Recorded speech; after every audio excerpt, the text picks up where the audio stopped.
10 years ago, it would be practically out of the question for a game to launch without some sort of story mode or single-player campaign.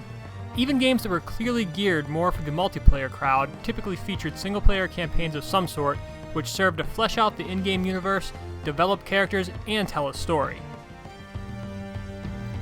That has changed within the last few years, with more blockbuster games releasing without a campaign than ever before. Despite the trend, we're pretty sure that video games still need single-player campaigns. Games launching without a single-player campaign are predictably ones with multiplayer focus, such as Titanfall, Star Wars Battlefront, and Rainbow Six Siege. It may be true that most gamers will spend more time with the competitive modes of those games anyway, but even so, with all three of those games, I found myself thinking that there was something missing. I felt like I wasn't getting as much value out of these games as I would similar titles, and I think consumer trends reflect that sentiment. Take for example Call of Duty Black Ops 3.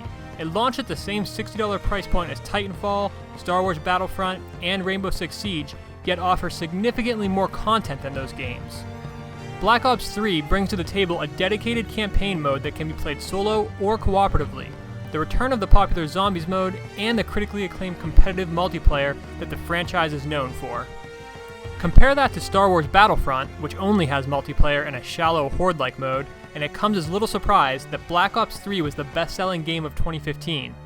It arguably offered more value than any of its competitors, so why shouldn't it be the top-selling title? Now, I'm not trying to argue that Black Ops 3 is a better-built experience than a game like Rainbow Six Siege. In fact, I would argue that the core multiplayer gameplay in Rainbow Six Siege is probably one of the most well-designed multiplayer experiences in years, but the game just lacks content in general.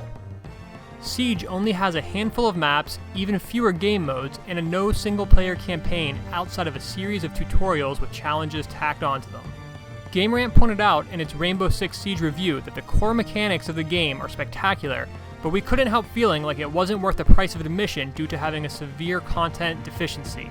A single-player campaign could have gone a long way in remedying that issue. Single-player campaigns also have the added benefit of injecting more personality into games. Would Call of Duty 4 have been as iconic and memorable if it was multiplayer only and lacked characters like Soap and Captain Price? I would say no, and I think that by foregoing a single-player campaign, that games also sacrifice the ability to get players truly invested in their world. Building a fictional universe is hard work, and it's much harder without a story filled with well-written characters. This was one of Titanfall's biggest issues, in my opinion. Titanfall's lack of cutscenes, character development, or a coherent story seriously hurt Respawn's attempt at creating the next big science fiction universe with the game.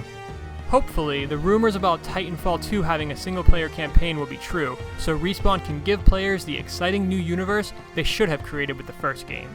While my tone so far may come across as a tad doom and gloom about the disappearance of single-player campaigns, fear not. It actually looks as though this trend is going away, with talk of Titanfall 2 having a single-player campaign, and Ubisoft confirming that For Honor will have a single-player campaign as well.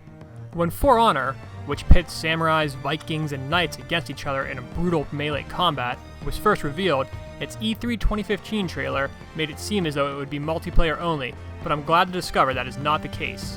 It's possible that For Honor was originally intended to be multiplayer only title, and Ubisoft is adding single player as a response to the criticism directed at Rainbow Six Siege. It's hard to say, but the news that For Honor will have a single player campaign put the game on my radar in a big way. I'm excited to learn more about its characters, story, and fictional universe, and I'm looking forward to Ubisoft's next E3 presentation a lot more because of it. Of course, For Honor's campaign, and the campaigns in other games, can't just be tacked on to the experience and done with little effort, but that's the tricky part. Developers have to figure out a way to deliver an experience that is satisfying to both those that enjoy single-player games and those looking for a high-quality competitive multiplayer experience. This is not an impossible feat, and some games have been able to achieve it spectacularly, but that doesn't mean there's some set formula for developers to follow.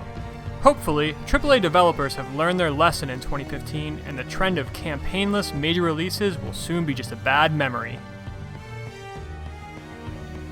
Be sure to click the subscribe button and check back for new original GameRant video content every week. Thanks for watching!